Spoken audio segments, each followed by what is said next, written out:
talk, news, and sports after this. How do we make our cooking come alive? Oh, Pepetera. For that tasty meal when you like, oh, Pepetera. I mean, you want cook food to impress, oh, Pepetera. Hey, Pepetera, Pepetera. Whether it's jollof or na stew, even for porridge or spaghetti, cook to impress with Pepetera.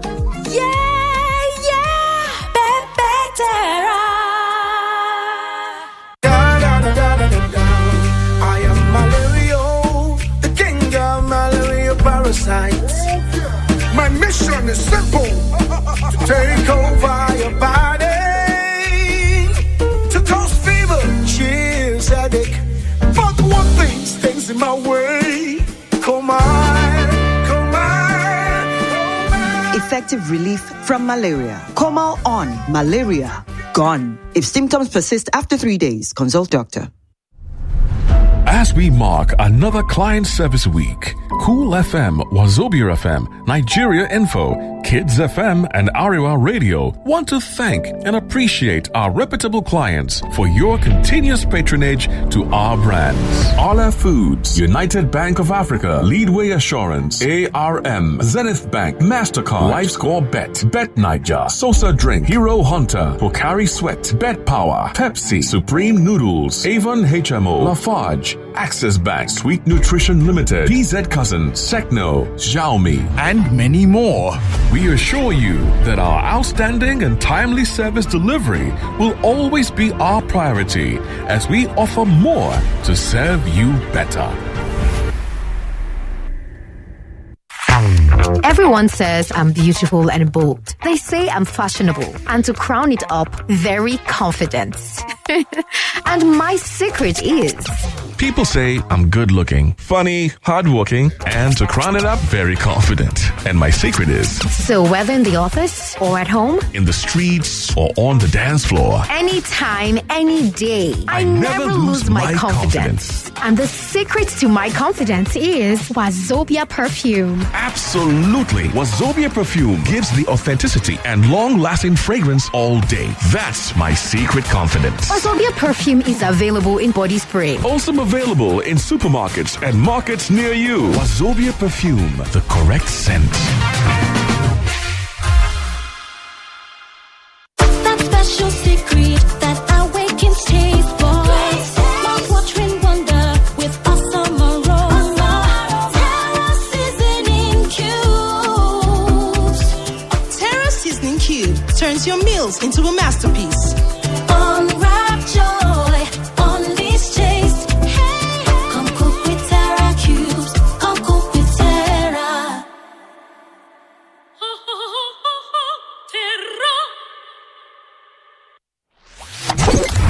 Say hello, Lagos. Hello, Port Harcourt. Hello, Abuja. This is Kids FM, the family fun radio. Kids FM is packed with exciting drama, engaging games, inspiring stories, great music, and the kind of conversations that bring families even closer. From sunrise to sunset, we've got something special for everyone in the family. Kids FM is fun for children, cool for teens, and just perfect for parents. It's more than radio. It's packed with educational content such as language shows, quizzes, storytelling, fun fact, and many more. It's a family experience you can count on every single day. So, wherever you are, Lagos, Port Harcourt, Abuja, or anywhere around the world, you can tune in live on 101.7 Kids FM or stream online at kidsfm.ng. Don't forget to follow us on Instagram at kids.fm.ng for all the fun updates, giveaways, and behind-the-scene moments. Kids FM, let's play! 99.3 Nigeria Info, your number one station for talk. Let's talk.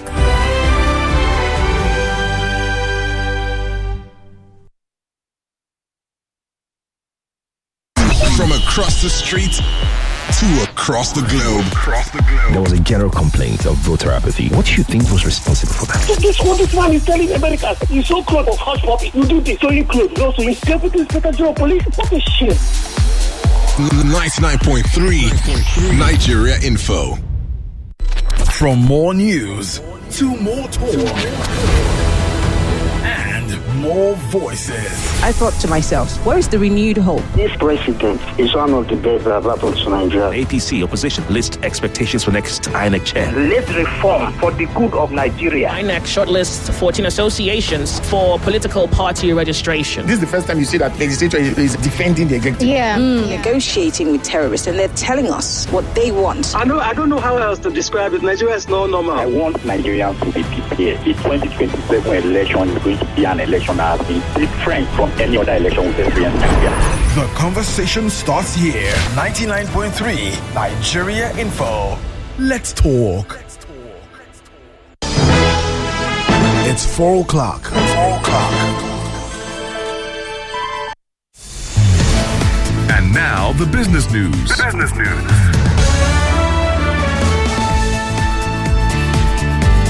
Lagos, it's 99.3 Nigeria Info, and it's time for the business news. The presidency says Nigeria's economy is rebounding under President Bola Tinubu's reforms. Presidential aide Sunday Dare noted a trade surplus, foreign reserves above $23 billion, reduced debt servicing, and increased FAAC allocations. He says subsidy removal freed up funds for investment. The chairman of the Presidential Tax Reform Committee, Taiwo Oyedele, has clarified misconceptions about Nigeria's new tax laws while addressing some editors in Lagos. He said the reforms aim to make the tax system work, funding government in an orderly way, and defended the VAT sharing formula. Oyedele denied the laws target previously untaxed groups and urged Nigerians to see the changes as gradual progress. Former head of the National Bureau of Statistics, Yemi Kale, says 89 million Nigerians live in poverty, making the country second only to India. Speaking at the platform Nigeria in Lagos, Kale blamed delayed reforms and policy errors, but said current reforms, though painful, are necessary. He urged stronger safety nets to ease hardship.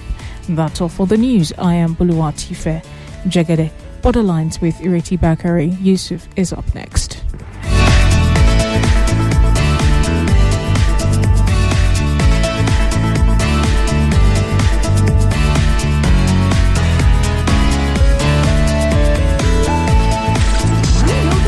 Of information. Nigeria Info is information. Join the conversation round the clock. Only on 99.3 Nigeria Info. Let's talk. Be part of the discussion. It's Borderline. On 99.3 Nigeria Info. From Washington to Beijing, Moscow to Abuja, London to Kigali, the world is shifting fast. Elections are shaping destinies. Wars are redrawing borders. Economies are rising and falling. And global alliances are being tested like never before. But what does it all mean for you? With a new administration and a new president in the White House trying to put an end to the war. I didn't know the historical context, what the state of Israel means for them. Join the fearless Ireti Bakare-Yusuf on Borderlines every Friday at 4 p.m. on Nigeria Info 99.3. As she dissects the biggest global events and their impact on world peace. Those who are not familiar with Israel or the war itself would not know much about the group breaking the silence. No spin, no propaganda, just deep insights and fearless conversations on the geopolitics shaping our world. People who will call and start telling you about the Bible prophecy about America and everything. See, America is not in the Bible. There's some people who just share the ideology of, yes, we and these people, we are equal, but they can't speak up. Borderlines on Nigeria Info every Friday at 4 p.m. The world is changing. Don't just watch, understand it. Nigeria Info. Let's talk. And welcome to Borderlines, the only show that takes you beyond borders. As the promo said, no propaganda, no spin. This is Borderlines. We're going there today. Yes. Somebody said Jesus is not in the, what is it? America is not in the Bible. Well, guess what? If there were going to be something about this whole world that we live in right now that would be in the Bible, it will be the United Nations. But I'm sure the Bible represents it one way or the other, which is why today it's an absolute pleasure. One of my favorite guests is already here. He's always on time. Yes. There's a lot to unpack. The UN just turned 80 officially, although, we started talking about it on Borderlines a couple of months ago. So he's going to help us to understand what just happened in the last, 8 days, I think it went on for. And we went from the sublime to the ridiculous to the, celebratory, if you like. His name is Professor Mukesh Kapila. And I'm not going to waste time because you all had lots of questions for him the last time. So I'm going to chat with him first. Listen, make sure you send your questions as early as possible to 0809 597 5805. And you will be able to call on 0201 277 0993. And if you are female, 0201 465 7190. Prof, welcome again to Borderlines. It's an absolute pleasure to have you here. Thank you. Thank you for inviting me again. Clearly you didn't have enough of me last time. No, we didn't. We're certainly, you're a straight talker. You say it exactly as it is. I mean, you told the UN exactly how you felt, and we all know what happened with that, which is why you are perfectly situated with the experience, the knowledge, and the fearlessness, if I may, to actually summarize what we've just seen last week at the UN. Like I said, from the sublime to the ridiculous to the celebratory, and even those who got their visas revoked. I'll give you 2 minutes. Well, I think the ridiculous has evoked the headlines, like, for example, that poor little escalator on which I have climbed myself up and down many times, and it's a pretty harmless elevator. And teleprompters, and I've never used a teleprompter myself. So those are the ridiculous stories. But seriously, despite that, the world came together. 140 odd heads of state from 190 countries, and they did their business in the corridors, in the committee rooms, inside events, and the world got on with its business. Now, much of that may not be news, but the fact is that the UN General Assembly, this one, was a pretty successful event considering all the disturbances going on around the world on many, many topics. I'm impressed. I was expecting you to be a lot harder on them than that, but perhaps they did do something right. Indeed, President Trump complained about the escalator, felt that the teleprompter was the weapon fashioned against him. And then we had, what's his name? Prime Minister Netanyahu. We had the Colombian Prime Minister, the President of Colombia, who was, frank and above board. My favorite, I have to say, or on my top 5 was the President of Barbados. She was totally non-negotiating. And that's where I'd like to start from, because she spoke about all the other crises that were going on in the world. She spoke about how, of course, and I remember her saying, of course, we must talk about Gaza. But here we are, we're not talking enough, or at least this UN at 80 seems to have forgotten the rest of the conflicts that are going on in the world. And as somebody who raised the alarm on Darfur, what do you make of what she said? And I'm losing you a little. You're cutting off here and there, so okay. I don't know what's happening. Can you hear me now? Should I repeat myself? Would you like me to repeat my question? Yeah, or summarize the question. Is it clear Sorry now? about that. No, that's all right. The question you're is... cutting on and off. Oh, wow. You're cutting on and off. Okay, the technical people should please deal with that. My question was, and I was leading on from the speech from the president of Barbados, who said, of course, we must talk about Gaza. But she then said, there are other conflicts going on in the world that are not being mentioned, namely, in this case, Sudan. Indeed, many Africans have come out and say, you're not talking about Sudan. You are not talking about Congo. Here we have UN at 80. How has the UN represented Africa, especially given your experience, the conflicts going on in Africa, and what sort of focus, funding has it invested in the conflicts that are going on in Africa?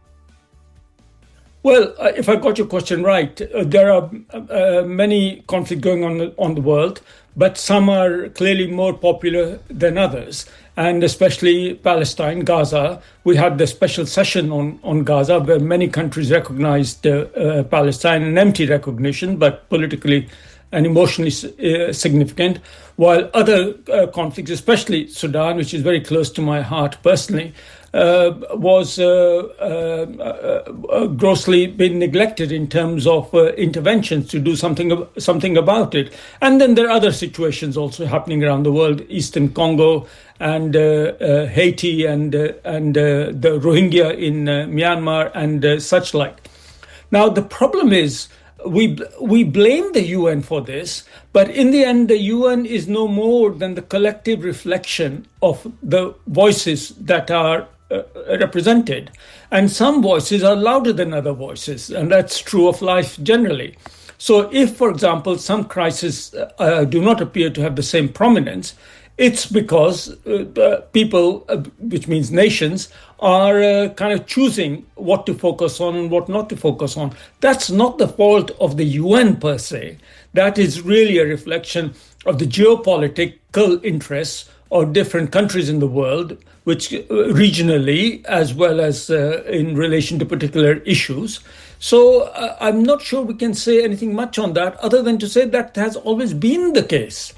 If we think that everything in the world can be treated equally, because the UN is supposed to be an equal place where all countries, large and small, come and say and have their peace and want attention, then I think that is one of the greatest misnomers of the age. The UN is not an equal place.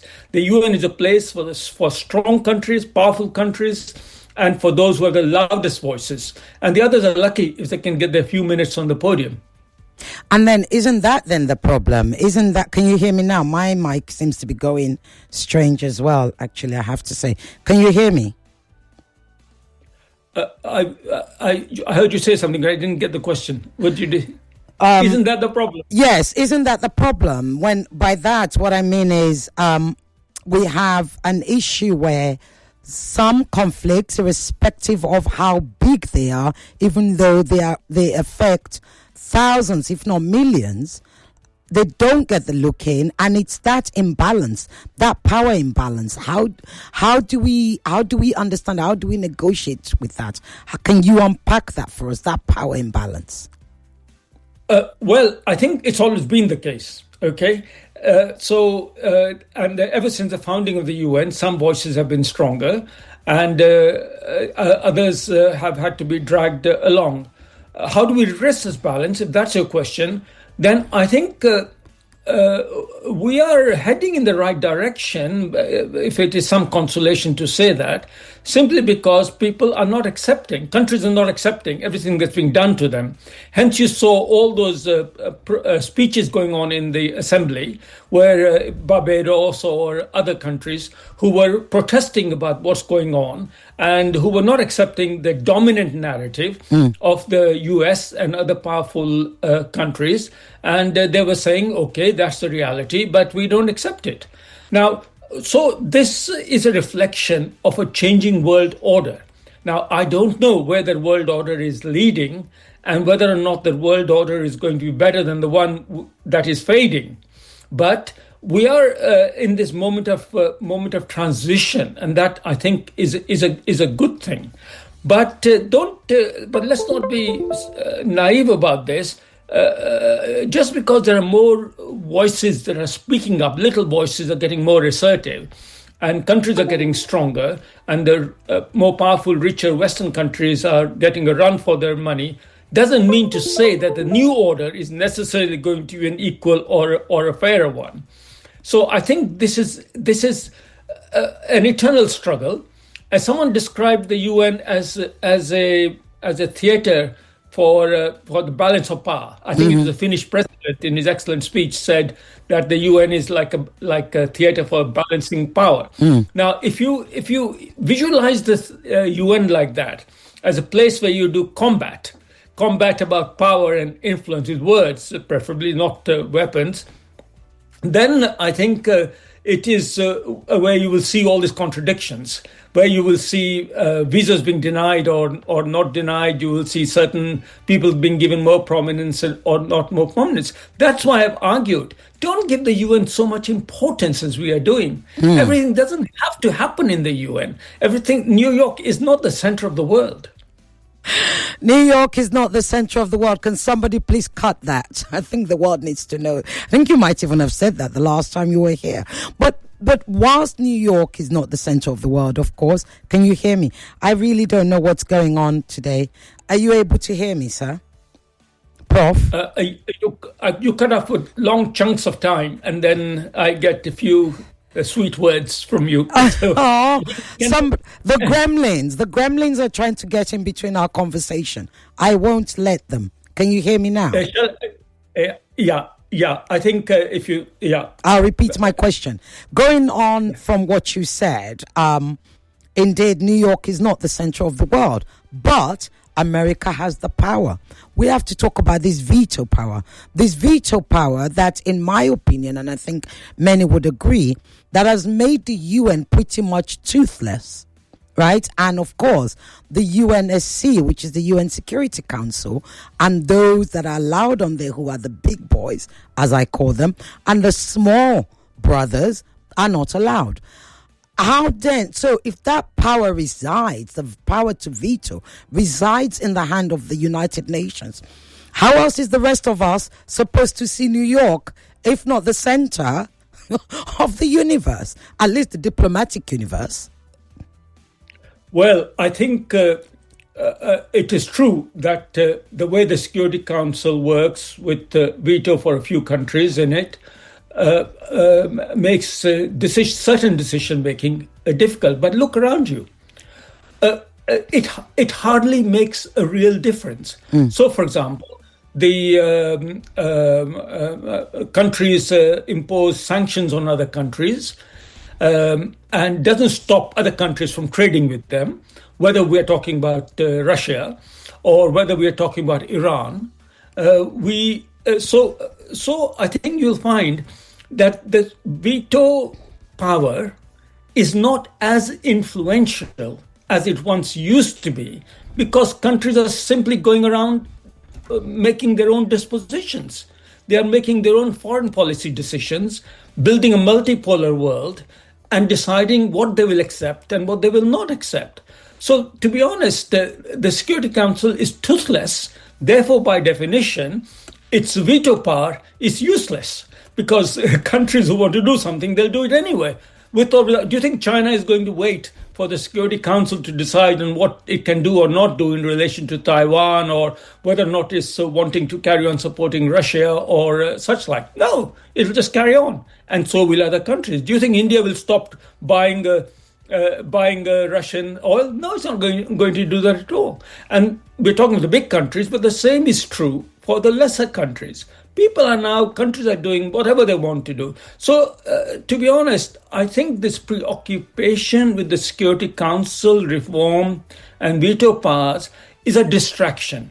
It's not going to make the world any better or worse if tomorrow there was a change in that. I mean, because the nature of power has dissipated, and we need to really talk about where decisions are made, how nations behave, and how geopolitics has shifted, and the multipolarity of the world that has emerged. That's why I say, I think the annual festival we call the General Assembly, great, but it's an entertainment more than anything else. And the sun is still rising, the world is still moving on, it's still fighting. It's all the terrible things are happening, all the good things as well.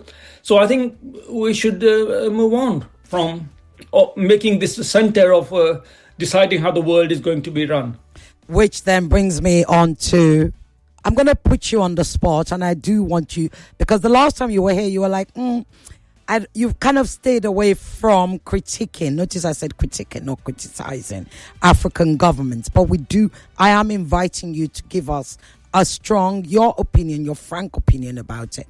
You talk about the fact that we're in a multipolar world and literally vetoes can't do anything. Veto doesn't stop you as a country or as a collective from making a decision. Why then are African countries or African leaders or leaders of African country so weak on Sudan? Why are they so silent and so literally useless, if I may be so frank, on Sudan and what's going on in Sudan? Absolutely. I mean, certainly I will not sit on the hedge on this one or the fence on this one. I think one of the greatest disappointments of our current age is that Africa talks big and then does very little. And the standard of governance around Africa has really gone down, not just in the numbers of military coups we have enjoyed, but in terms of the standards of administration and public governance, in the exploitation of resources, and in the growth of inequalities. And the citizens are discontented in many, many countries around the world. And democracy itself, or the model of democracy being practiced in different countries in Africa with elections every 4 or 5 years and the winners having the opportunity to exploit the country before the next election round. So the legitimacy of African leaders has long since gone. And so I see, if you happen to be in southern Africa or even in Nigeria, why do you care about what's happening in Little Darfur or in Sudan? Because it's far away, even though it's on your continent. So when you treat your own people so badly in your own countries around the continent, then don't be surprised if some bad things are happening to these people in another country called Sudan. There's no moral legitimacy to intervene. And the African Union, I mean, is it still alive? Is it still functioning? Last time I heard, the lights were still on, but that's about all. Indeed, the light. Well, I watched an interview. It's a good question that you ask. I watched an interview, 90 minutes press parley between Burkina Faso press and Traore. And one of the questions that he was also asked is, this was by Burkina Faso journalists, why are we still in the African Union? Of what use is it to us? And he said something about how he didn't want to step out yet because he's giving respect to the person that's supposed to be the, that's supposed to be the peacemaker between them. So it's a good question. But, and the point you make is valid, but it doesn't help the people of Sudan. It doesn't help the fact that, thousands, millions are displaced. They're hungry. It doesn't help the fact that you have foreign mercenaries. It doesn't help the fact that you have the likes of the UAE stealing their gold. It doesn't help what Rwanda is being permitted to do in Congo. So how can we help that? Because perhaps I'm even asking this from a personal point of view as a journalist who is constantly asked, Ireti, we need you to talk more about Sudan. Our leaders are not doing what they're supposed to be doing. So what should Africans, journalists, civil society, intellectuals and citizens, what should they be doing? How can we actually place that on the top of everybody's consciousness? Yeah, I get your frustration. It's a frustration I share, and I think many decent people will share. I get it. I think don't underestimate the value of talking. What I do know from my experience within governments is that although they have impunity to act as they wish, invading another country or stealing its resources or supporting one side or the other in a civil conflict or exploiting a country for its political reasons or economic reasons. Although we do that, countries don't like to be called out for it. Countries like to maintain some kind of figment of legitimacy, of morality around their conduct. So I think journalists do a great deed, investigators, human rights activists, and civil society do an immense service when they expose what is going on. They may not be able to stop it, but at least they're making sure that the wrongs that are going on are not going on in a hidden way, are not being buried. Now, don't underestimate the power of that. It doesn't mean there is an instant solution to the problems of Sudan, where the conflict is being fueled from outside in terms of weaponry and exploitation of resources, as you mentioned, and also the vicious behavior of the two armed groups that are being encouraged by many forces. So it's not going to solve that in the short term. See, but compared to where we were decades ago, when these things happened in the darkness and the blackness, and most of us never even heard about it, except when history was written a century later, today those things are not happening. Now, as I say, these things are in a transition. The world is in transition. So it's no consolation to the people of, what I'm saying is no consolation to the people of Darfur who are suffering today. But I think putting it in the context of historical suffering and in the multiple layers of suffering that Sudanese have endured ever since they were independent, and other countries we can use as an example too. This is part of the historic process of change. So I'm in a strange position here because on one hand, I wish I could give you some easy panacea. I could say, do this, do that, and let's send in the peacekeepers, let's put embargoes on this, that, and the other, let's stop arming both sides, which we should certainly do, and et cetera, et cetera. But I know that we know what the right things to do are to bring the conflict in Sudan to a stop and to help the people there in terms of getting humanitarian aid in beyond the embargoes and blocks that have been placed by the armed goods. We know what the answers are, but it's almost boring to say it loud here because it's so easily, we all know it. But I know it's not going to happen. Therefore, for me to argue that we should do this, that, and the other is really offering a kind of false solution, because the solution will not be implemented by the African Union. It will not be supported by African governments, let alone the superpowers, let alone the UN. And therefore, the only thing I can come down to is to say, stick with it, that this is part of the process of change. And in order to build a better world, you have to endure the suffering. Now, that's an easy thing for me to say, sitting here in comfort in my home in Geneva. And it's a very hard thing to say for me, and I find it difficult to say. But the fact is, nothing better has come out. No change has happened without enduring a great deal of suffering. And I'm afraid, whether it's in Sudan or some other countries, there is still a huge volume of suffering yet to endure before we see the sun again. Like you said earlier, you said Darfur means a great deal to you and it's close to your heart. And whoever doesn't know by now what you did whilst you were in Darfur, let me read out a quote of yours. You said, there is a debate about whether we had genocide in Darfur or not. But certainly in my mind and the mind of many, many people, I think there is very little doubt that what went on in Darfur in 2003 and early 2004 was certainly genocide. We can argue the words, but that would be no consolation to those people who are affected. So I subsequently went on to speak about it publicly, having tried the various diplomatic routes and avenues, and I soon found myself hauled onto a plane out of Khartoum. And as I reflected back on it, I thought to myself, there I was, presiding over the first genocide of the first 21st century. It is a place in history you don't wish to have.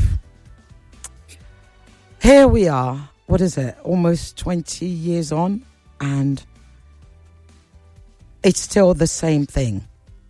And the second genocide is taking place. And the same actors of 20 years ago are acting in a genocidal way 20 years later. Yeah. I think it's worth us, or if you could help us, remind the people, the listeners, as you know, across the diaspora who are listening right now, what happened in Darfur and what made you actually pretty much tell the UN, get out there, because that's pretty much what you did. You forced the world to respond. What was it that you were seeing? Well, when I was appointed the head of the UN, at that time it was Africa's biggest country. It was still United Sudan. And I heard about some troubles going on in a region called Darfur, 1,000 miles to the west. I had to look on a map to find where Darfur was.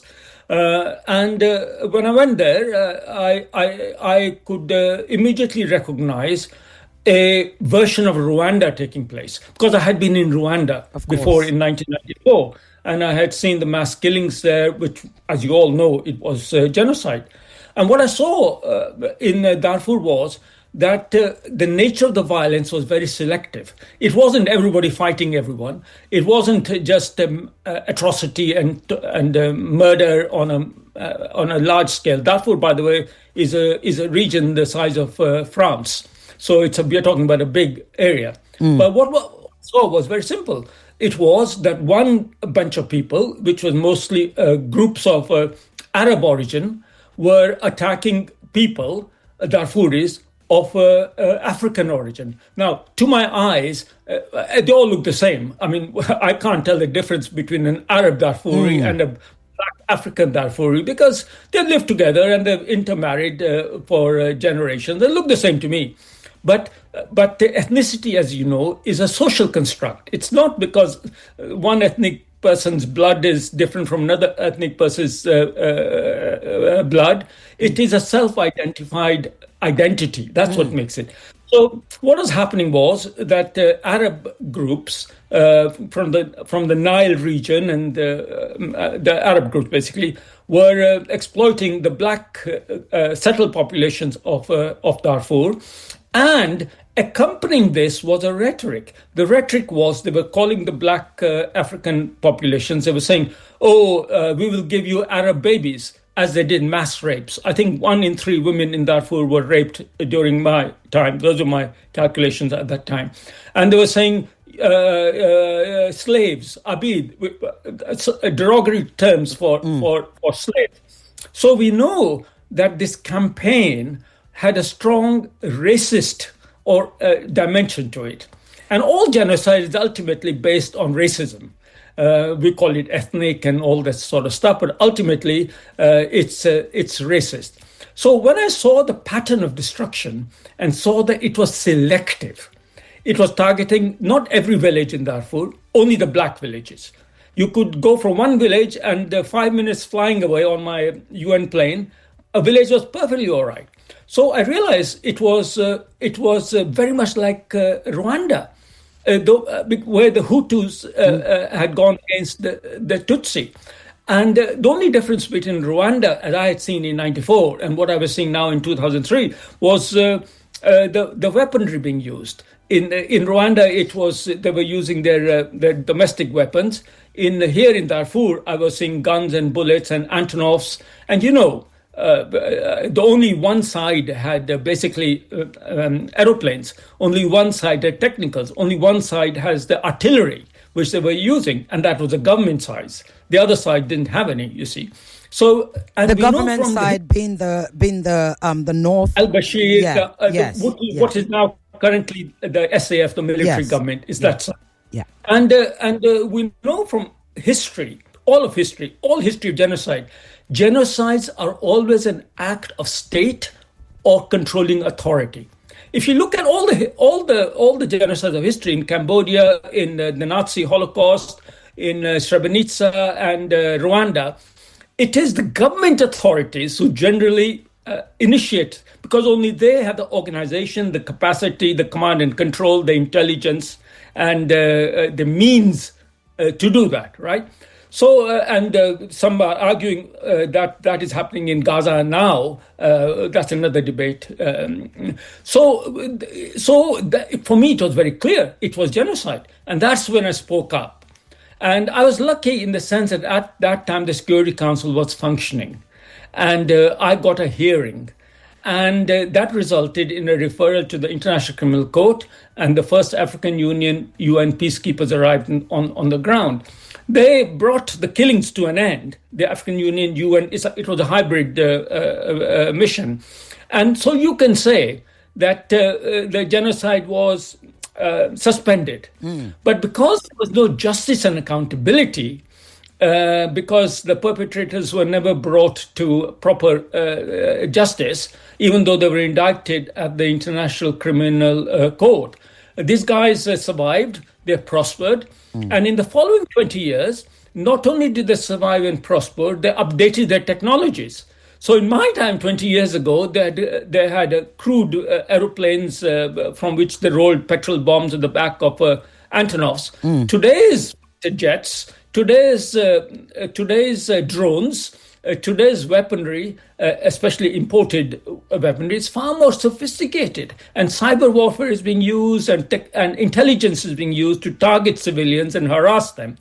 But the pattern of violence we're seeing today in Darfur in the last couple of years is exactly the same. Ethnically targeted against black African groups who are being raped, tortured, starved to death, and the same old obstruction to humanitarian aid that I saw 20 years ago. For me, this is it's such a deja vu. It's really a continuation of that history.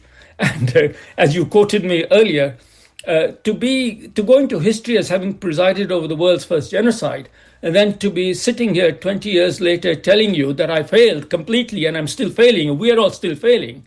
It's you can't imagine what a bitter moment and how bad I feel about it.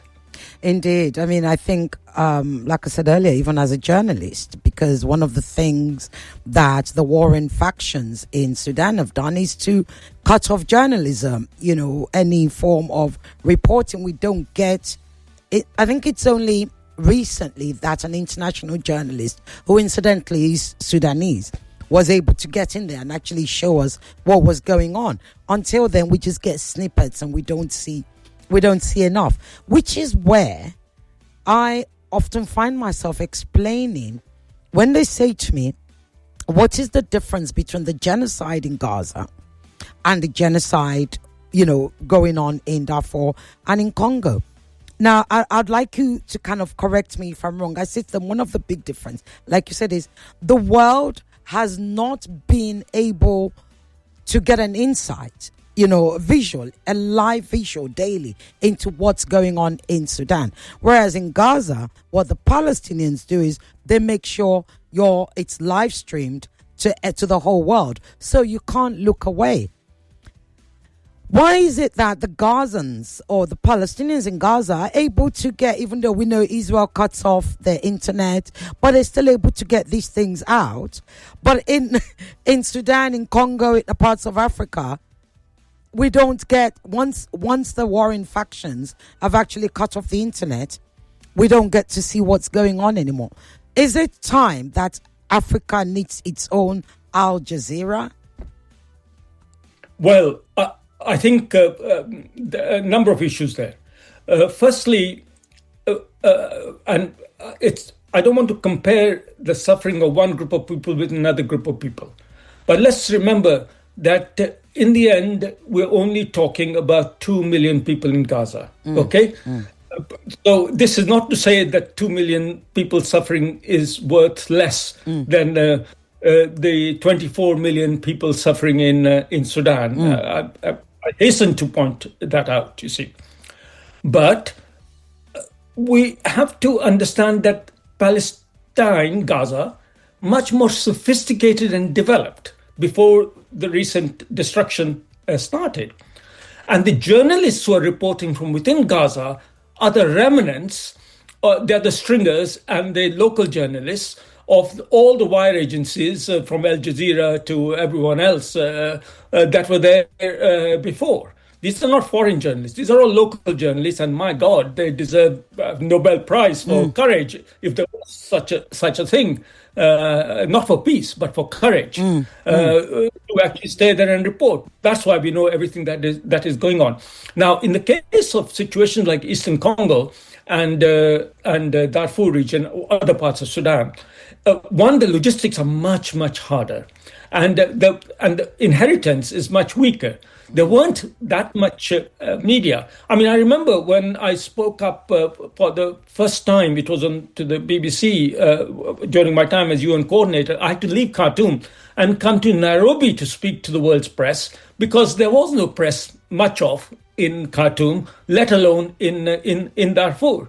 So, and I think it's absolutely right. We need more people, more local journalists connected to international journalists, whether African or international, doesn't matter, but African is good, who are able to get the stories out.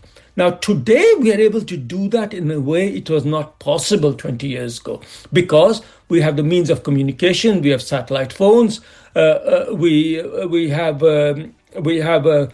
internet connection mechanisms, which are much easier than they were in my case 20 years ago.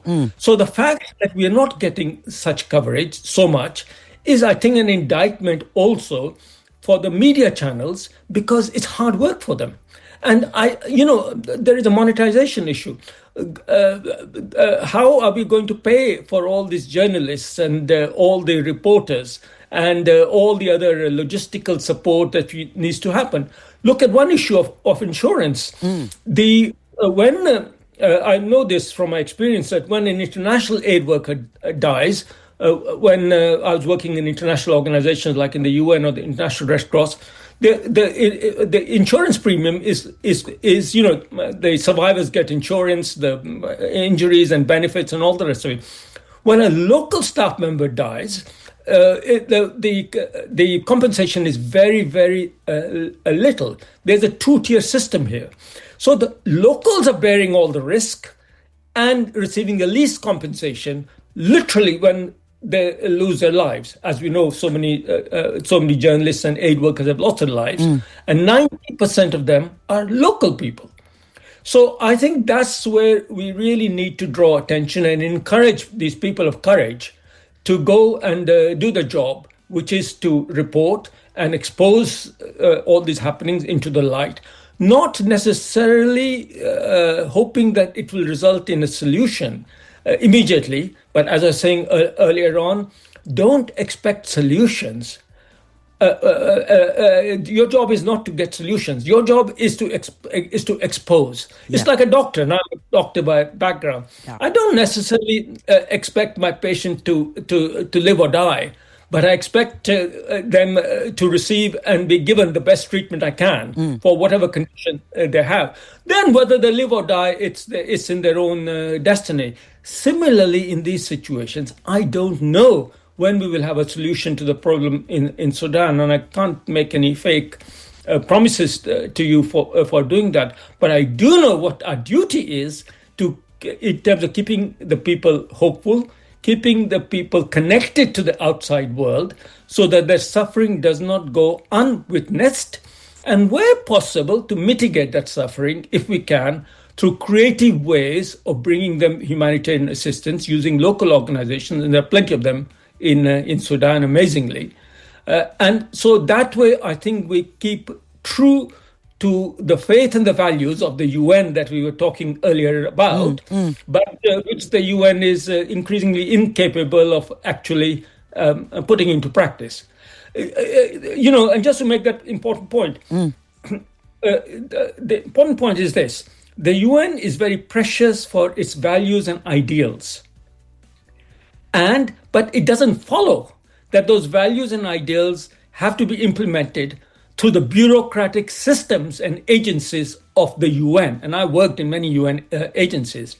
That's not the real purpose, or that's not the real legacy of the UN. The UN, in many ways, is a legacy organization. It's an 80-year-old organization which is getting old and friable. And I think sooner or later it's going to crumble away in different parts, and that's no bad thing. So, but it's the values It's what it stands for. That's what we pick up and run in our different ways wherever we happen to be. Excellent. I still have a question or two for you, but they've already started calling. I'm opening up the lines. 0201 277 0993 0201 465 7190. I'm coming to your calls now. Short, sharp, and succinct. Thank you. Hello. Yeah, this will be Titi here. Good afternoon, actually, Titi. The first question is that, is he corroborating what Donald Trump said last week on the UN Assembly, that the UN is incapable of doing anything with what he has just said now? Okay. That's one. Number two, the pattern of conflict in Libya is following the same pattern in Sudan. We have the Khalifa Haftar faction that is having a cooperation with the RSF in Sudan. Yeah. Does it now mean that the same external influence that are driving the problem in Libya are the same people backing the same problem in Sudan? Thank you. What is your opinion? Right. I believe you heard those two. Well, I think, yeah. The first one was, are you corroborating what Trump said last week about the UN? And the second one is it the same factions who are causing the problem in Libya who are behind the problems in Sudan? The lines are going. Well, I think Trump is right to ask the question, what is the purpose of the UN? It's a question to which he should be the first to answer. But unfortunately, his answer is not necessarily the one that I would necessarily agree with, or you would necessarily agree with. Excuse me. However, the question is a good one. And, all those people who put the UN up as a god and say you cannot be questioned, that you are eternal, your values are eternal, I think they're doing us a disservice. So good to challenge the UN. Now, on the issue of Libya, etc., well, it's an interesting point. If you look at North Africa, we have a zone of conflict that goes from the Atlantic coast right up to the Red Sea, from the Atlantic coast up to Yemen. So, and this is the nature of violence and war. It's an infectious disease. When a pandemic happens, it starts in one place and then everyone is affected. So don't be surprised if all these conflicts merge and run into each other, and the conflicting actors feed off each other from one country to another country. That's why I do not think you're going to have peace in Libya or Sudan without having a kind of comprehensive approach that is going to address the interconnections of violence across the band of North Africa at the very least. Okay, let me answer more calls. Hello? Hello? Yeah, good evening. Good evening. Yeah, good evening. Good evening to your guest. Sisioge, what I want just to say, just one thing. One thing I want to say is that every nation in this world, I don't know why, everybody wants to show how their muscle is. That is it. How their muscle is, how they are big, how they want to operate. That is just the problem of everything that's just going on. Thank you. Right, he said it seems everybody wants to show their muscle. That might be the problem, the basis of all the problems we're seeing. Let me answer more calls. Hello? Hello, Sisioge. Yes. Godman, yeah. Godman, quickly, go ahead. One question. You went to the Sudan the other time when the genocide was on. So I want to ask him, now he said about the Arabs. I want to know if, because some of the genocide going on is kind of has a religious undertone, in the sense that like a jihadist kind of thing. So I wanted to tell us if there was anything like that. Okay, thank you. And if what's the solution for... Okay, if there's a religious undertone to the genocide he saw in Darfur. Okay, thank you. Can I give you that question 1 second, Prof? You can answer it once I pick up this next call. Oh, unfortunately, I just lost it. Right. I'm going to give you 30 seconds, less than a minute, because they've started calling, like I said. Yeah, in short, no. The original genocide in 2003 was racist, ethnic. And then it was Islamicized. So it was not religion that caused the genocide. It was that once the genocide started as part of a tactic of fighting this vicious conflict, one side Islamicized it. And the same thing is happening now. It wasn't a religious conflict, isn't a religious conflict, and both sides are Muslim. And it's not. But the Islamic side, which is the SAF, the so-called government side, are using religion or Islamic fundamentalism as an instrument of the conflict. Right. So I think it's a secondary tool rather than a primary cause. Right. Hello. Yeah, good evening, Sisi. Good evening. Very quickly, Manuel, one question. First question. What is your opinion of the global flotilla that has been, the activists has been taken into custody? And what does it make Israel look, in the eyes of the international community? That is one. Number two. Oh, no, Emmanuel, you've called late. Okay, quickly. Honestly, I don't have the time. Can a country build a nuclear weapon secretly, without the world knowing? Okay. Thank you. I think the second question is actually much bigger than the first. He asked about the flotilla. What are your opinion on the flotilla? I'll give you 10, 20 seconds to answer that. But more importantly is, can a country become a nuclear power without the world finding out? On the flotilla, I think, my grandfather was a revolutionary in India, and he fought for Indian independence, and he went to jail for that. Wow. Okay, and it was an act of civil disobedience. You deliberately put yourself forward and to be put in jail as a mark of that. So what the flotilla are doing is, I don't think they were really trying to bring much humanitarian aid, but it was symbolic of disobedience against unjust happenings going on. Mm-hmm. So this is in the very traditional school of non-violent action, starting centuries, decades ago. Now, coming to the issue of nuclear thing, no, it's not possible for any country to arm itself in secret.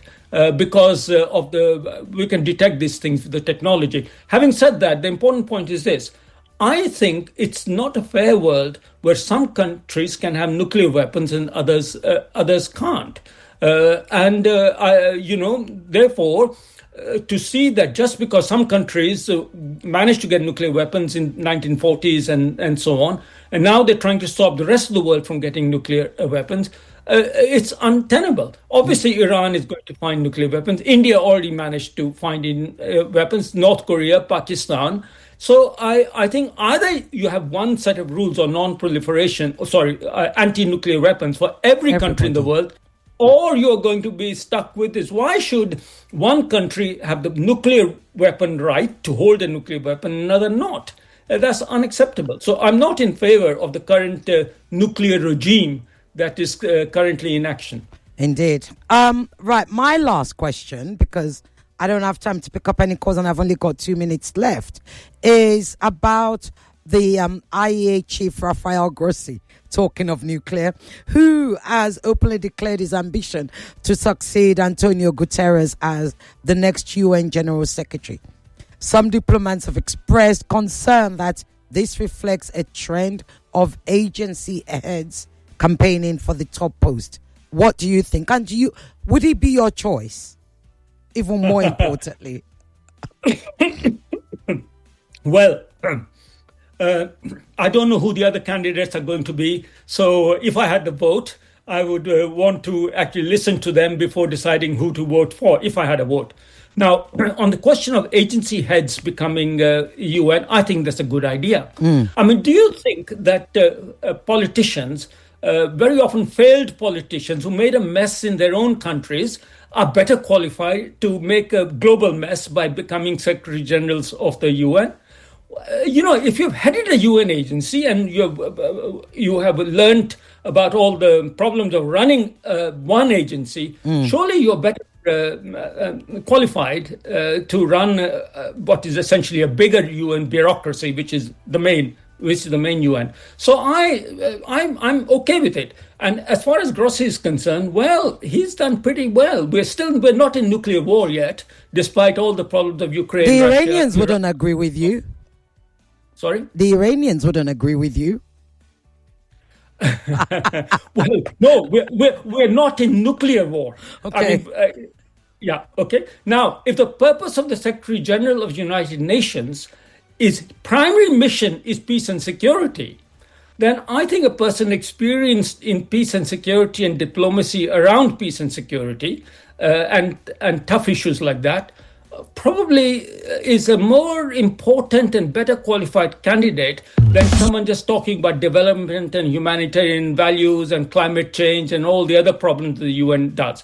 So I'm open-minded, but it's an interesting candidature. He's Argentinian, so why not, I would say. Thank you very, very much, Professor. Again, you're going to be back because we love having you here. Thank you for sharing your very honest and frank thoughts with us. Thank you. Pleasure to be with you. Thank you. Have a wonderful weekend, sir. Thanks. Number one. New Lafarge waterproof cement na confirm. One time. Put full stop for water wahala. With Lafarge water shield cement, water go collect. If water jam house, or the ship. Lafarge na confirm. Cement. New Lafarge water shield cement na confirm. Put full stop for water wahala. Waiting happen. Every time I do small transaction, they don't slam me with Ireti extra charges, SMS alert, bank transfer, even bill payment self. They know they pity person at all. You never hear say with smart cash, you fit send money go another bank, pay your bills, and receive SMS alert all for free. For free? Yes, now for free. Then go even pay you 15% interest per annum on top your savings. Hey, got so for me now. I fit enjoy smart cash. Dial *939# or download the Smart Cash app today to begin enjoy zero extra charges on all transactions. Smart Cash, money matter na sense. Smart Cash na by Airtel. Little body, big moves. Little brain, big learning. Your little child is eager to do big things. Every sachet of Cerelac Junior comes with the nutrition they need: natural grains, protein, and iron to support their physical growth, learning, and development. So you can fully enjoy your little one's big moments of growth. Keystone Mega Milli giveaway. Cash is calling, keep on winning, keep on winning, win more. Ooh, millions waiting.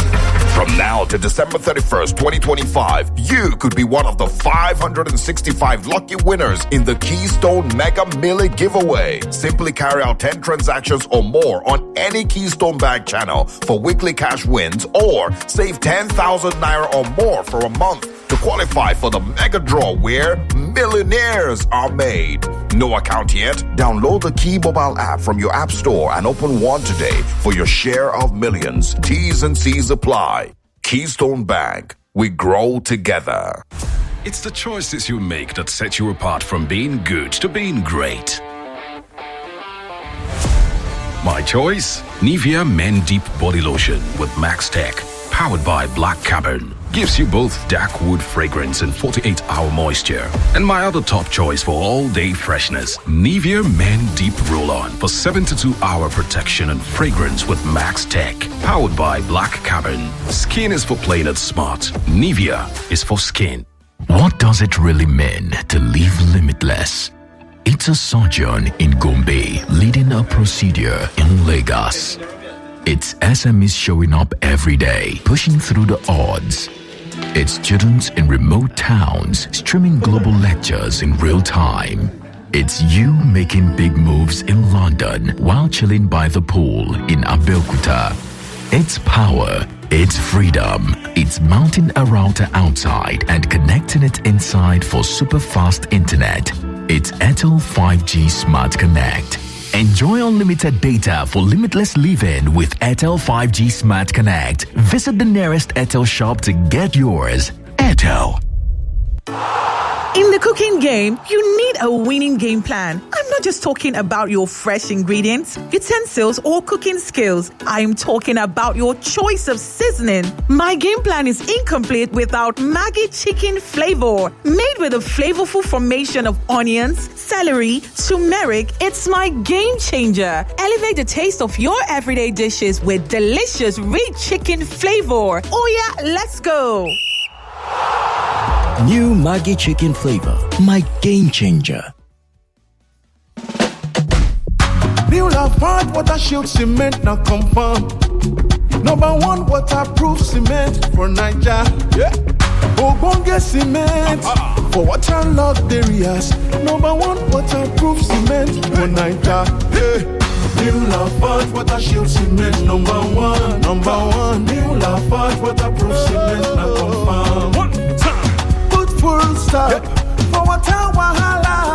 With Lafarge water shield cement, water go collect. If water jam house, Lafarge na confirm. Cement, new Lafarge water shield cement na confirm. Put full stop for water wahala. From more news to more talk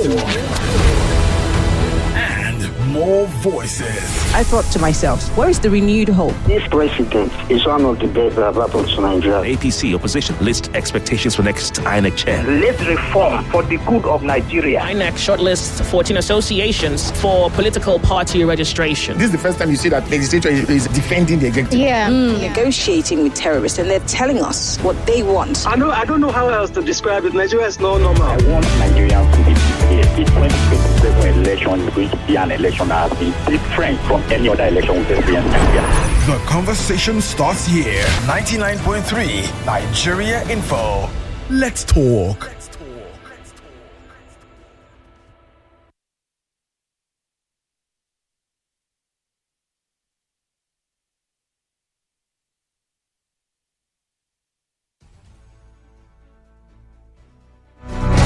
The news update on 99.3 Nigeria Info. And now, this. Lagos, here are some of the headlines we're tracking at this time on your number one talk station, 99.3 Nigeria Info. NAFDAC gives food companies 18 months to eliminate industrial trans fats from products. Several feared dead in midnight tanker fire on Abeokuta-Shagamu Expressway. Nigeria Air Force launches crackdown on cross-border smuggling, warns personnel against it. Obasanjo says Boko Haram has grown into a monster Nigerians must confront with hard questions. Sultan of Sokoto dismisses claims that Islam is aimed at seizing political power. Federal High Court orders police to maintain status quo on tinted glass permit case. EU election observation mission urges Nigeria to speed up electoral reforms ahead of 2027 polls.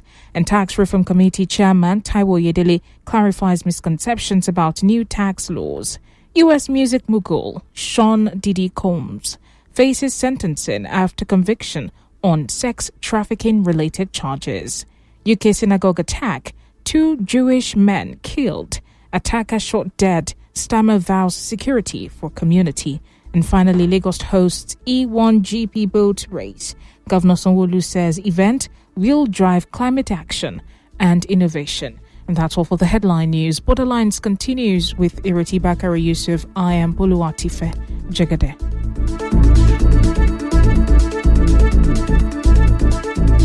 And beyond borders. Beyond borders. It's Borderline with Ireti Bakare-Yusuf. Let us stand in the gaps for you and connect you to the rest of the world. And Russia's defense minister Sergei Shoigu is shown on state television visiting troops fighting in Ukraine. The Organization of the Petroleum Exporting Countries has raised Nigeria's oil production quota. In all we do, we remain committed to informing you. It's 99.3 Nigeria Info. Your station for talk. Be part of the discussion. It's Borderline. On 99.3 Nigeria Info.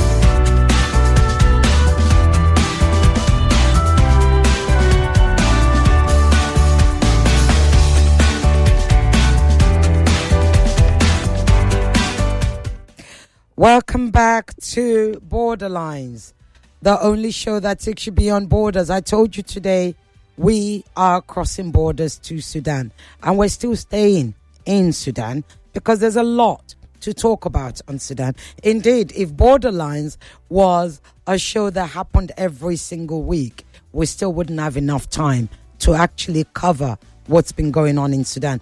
So you've heard Professor Makesh give us, Professor Kapila, give us, from that sort of UN point of view, from the intellectual point of view, from a more sort of global world point of view. My next guest is going to give us from a Sudanese point of view. His name is Al-Bashir Idris. He's been here before. He's a distinguished Sudanese voice who has tracked the violence, the displacement, and the shadowy network sustaining the RSF campaign of terror. His insights cut through the noise, laying bare the reality behind the headlines. So where are we crossing over to specifically right now? We are shining a light on El Fasher. That's a city that has been under siege for more than 500 days, with over 500,000 people trapped between hunger and horror, bombarded, displaced, and starved. Humanitarian agencies warn of looming famine, yet the international community looks the other way. But you see, this is not just a Sudanese tragedy. It is a crisis. It is engineered and sustained by foreign hands. And Al-Bashir is going to tell us who they are. How are you? Welcome back to Borderlines again, Al-Bashir.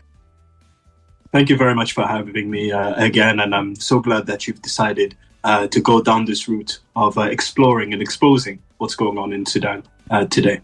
Indeed. I mean, look, like I said earlier in my introduction, if Borderlines was a daily show, not a weekly show, 2 hours every day, we still wouldn't be enough to talk about what's going on in Sudan. Heck, it wouldn't be enough to talk about all the conflicts that's going on in Africa. So we're a weekly show and we try to do our best as often as possible. So thank you so much. Thank you. Thank you for that as well. Talk to us about El Fasher.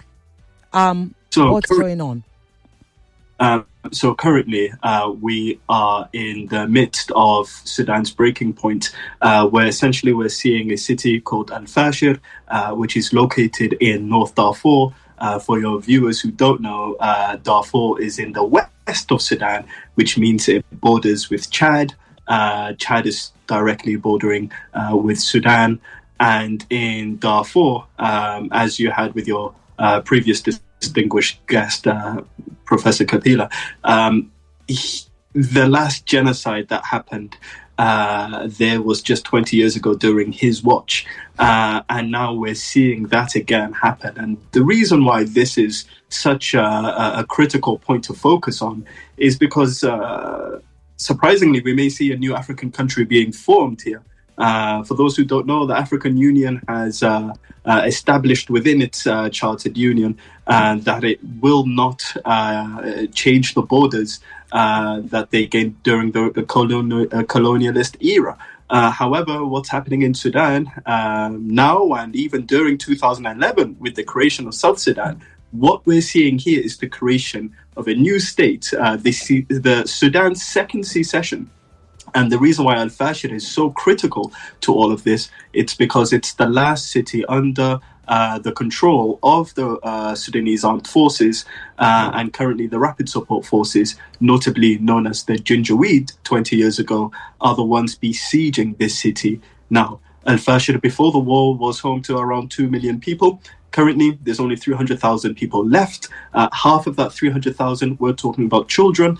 And there is a situation there where there is no food, no resources, no supplies being entered or any movement being entered through the city, leaving people to starve and face a famine and essentially using starvation as a weapon of war. And essentially the Rapid Support Forces' aim here is to kill off the entire city, capture it, thus making the whole Darfur region which is under RSF control,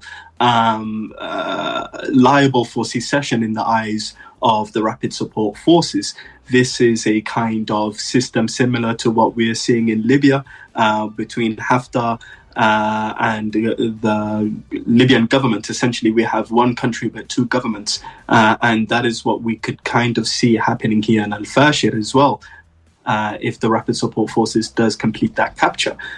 So this is why it's of critical essence, and even due to the modern warfare that we're seeing in today's day and age, this isn't any type of same warfare that has Toyota trucks and 4x4s zooming through the desert. No, there's some advanced weaponry here, including drones, including APCs, including machinery and weapons that are coming out, not manufactured in Africa at all, being manufactured from the outside, being sent in to Sudanese of different political opinions, and essentially we are losing Sudanese blood thanks to these weapons, and it's changed the whole concept of warfare in general and in Africa, and especially in Sudan.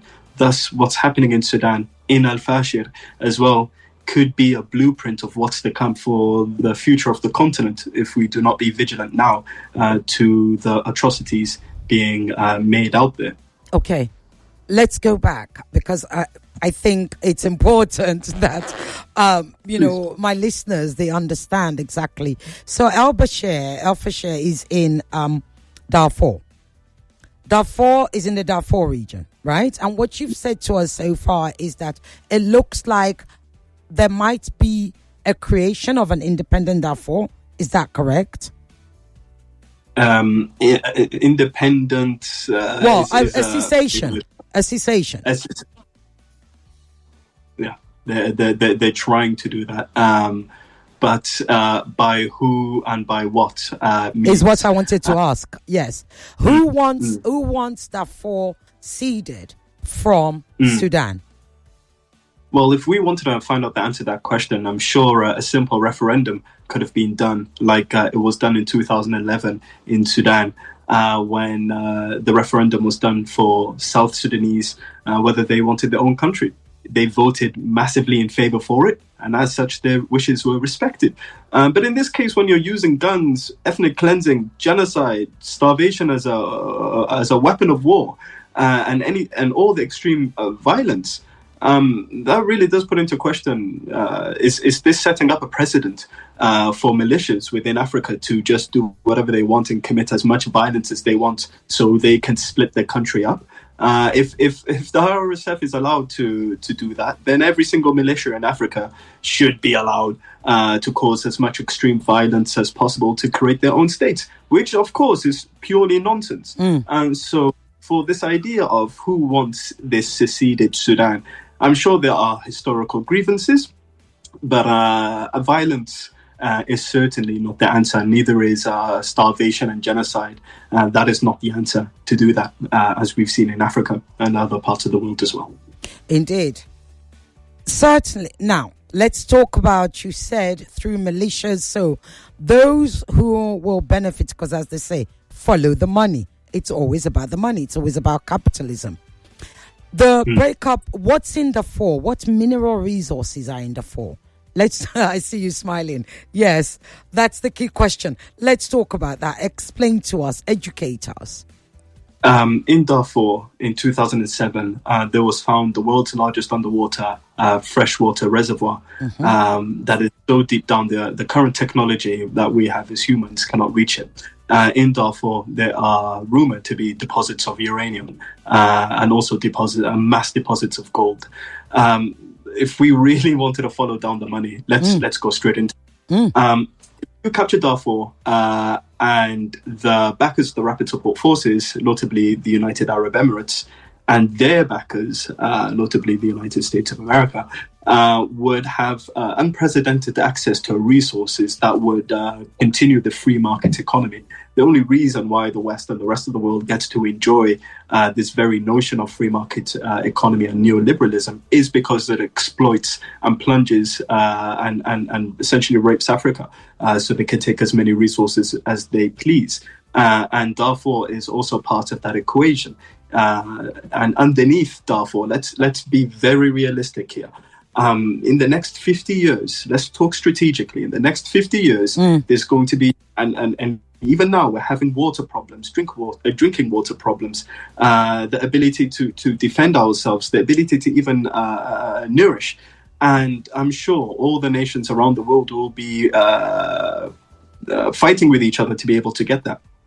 That freshwater reservoir at the bottom of God knows how many kilometers. I was just reading the article, actually. I'm pretty sure more than 50 kilometers underneath. Wow. For those who don't know, the name is Lake Ptolemy. Ptolemy spelled with Ptolemy. That lake is the key to the future of freshwater reservoir and reserves. If we want to go down even deeper by following the money trail, a few years ago, the United Arab Emirates, the UAE has a water problem. They are essentially a petrol station with a flag, as some politicians have noted, and because of that, they don't have enough water. They even suggested the idea of towing an iceberg from Antarctica all the way down to the Gulf, Middle Eastern Gulf, so that glacier water, that iceberg water, would be the fresh water it can use. Clearly, the UAE, even though it has one of the richest amounts of monies in the world, still hasn't been able to solve the most basic question: where is it going to get fresh drinking water from? And I see it from my analysis is that this war, this control, is a means of being able to strategically have that ready, and then be able to sell it out to the rest of the world, especially as climate change comes in and makes life much more difficult, especially as climate change leads to climate migration, as people are leaving so they can have better crops, better lifestyle, just the ability to eat and not be in a desert. Such resources, such as water, will be infinitely important, more than oil. And it will lead to water wars. Heck, for goodness sake, we're already seeing that in Egypt and Ethiopia with Gerd Dam, the grand Ethiopian Renaissance Dam, and the way that Egypt and Ethiopia are having issues with each other. Yeah. And Sudan is also in the middle of between those two countries. So in this aspect, one of the things that they really want, it's not just the gold. That gold is it's a long-term investment. I'm sure you've seen on the news that the Rapid Support Forces essentially smuggles the gold out of Sudan, sends it to the UAE, and then the UAE sends it to its partners around the world, which is one of the reasons why Russia has managed to not fall, its economy not tank during international sanctions at the start of the Ukraine war. It's because of Sudanese gold, of African gold. But it's not only that. And I'm even sure that some of your viewers might know that gold prices per ounce is now the highest ever in the world. So it really does, in its record. So it really does make you beg the question, why was it that gold prices have went up only after the gold had been smuggled out of Africa? Was gold not expensive enough already when it was within African nations, but the moment they took it out and then did their refineries with it, then suddenly went up? It makes you really think that the whole market may be against African nations. But then, continuing on, the backers want that guarantee of resources, may it be gold. They want that guarantee of fresh water, such as Lake Ptolemy. I've mentioned uranium deposits. For the past few decades, they've been, well, I don't want to go down the rumor windmill, but it's quite known within the Sudanese locals of Darfur that there is uranium within Darfur as well. And if I were to connect that with recent geopolitical happenings, France has lost its control within the Sahel states, especially Niger, which has a lot of uranium, and Niger was forced to sell their uranium at the cheapest to France. France operates in the Sahel through tribal proxies that it uses to get its own way, along with governments. And one of the reasons some people are actually talking about the role of France in the war in Sudan as in the beginning of this war, we've seen a heavy amount of tribal armies, you could say, move and attack into Sudan during the war that came in from Niger, from Mali, but then they were also having an ethnic dimension where they were related to the Rapid Support Forces. The reason why this militia is one of the most dangerous in the world is because this militia expands beyond borders. This isn't a militia that just says, okay, we are limited. That's regional. Here. It's regional. And due to its regional influence, it also means it has that same influence coming in from international actors. Let's also go into the reason why this militia was actually funded by the EU from 2013 and something called the Khartoum process. Let's take, before you go in there, let's hold on to that. Yes, because again, one of the reasons Borderlines is so important is because we want, we use it as an opportunity to raise awareness, education, and actually give our listeners ammunition in order to be able to go out and advocate, for a better Africa, a better world by extension. It's interesting that, you talked about the violence and the unique position of the RSF and how they spread, their atrocities around the whole region, and they're almost boundless. We've seen credible investigations, reports, if you like, including places like Reuters, about Colombian ex-soldiers fighting in Sudan. Why would Colombian mercenaries end up in Al-Fasher? And I don't know. And in relation to what you've been saying, with regards to the likes of the UAE, who I will want us to come into later to talk a bit more about later, is, what is this? Well, now that we're hearing about Colombian ex-soldiers, what does this say about the privatized and, if you like, globalized, sort of style, rhythm of this war? Well, to add in further as well, it's just been reported yesterday that Ukrainians were found, dead Ukrainians were found within the ranks of the Rapid Support Forces, providing technical drone support as well. So what we're seeing here is literally a mini world war happening within Sudan, where all these countries and mercenaries are sending their men, even from non-state channels. Pardon me. And they're using Sudan as a testing ground, as a battleground. Tell me why there are Chinese weapons being sent to Sudan via the UAE. Tell me why there are American javelins being found in Sudan, why Turkish weapons are there, why Iranian drones are there. All these different kind of different kind of... it's all right, you can take some water if you need to. Thank you. No, it's as if they can hear me right now. But what I'm saying is, there's a mini world war breaking out in Sudan, and nobody knows about it. It's as if all these different countries have decided together, plotted together, conspiring with one another. That the only thing they should do is subdue Sudan to such a point and extent that the people do not remain, the resources remain.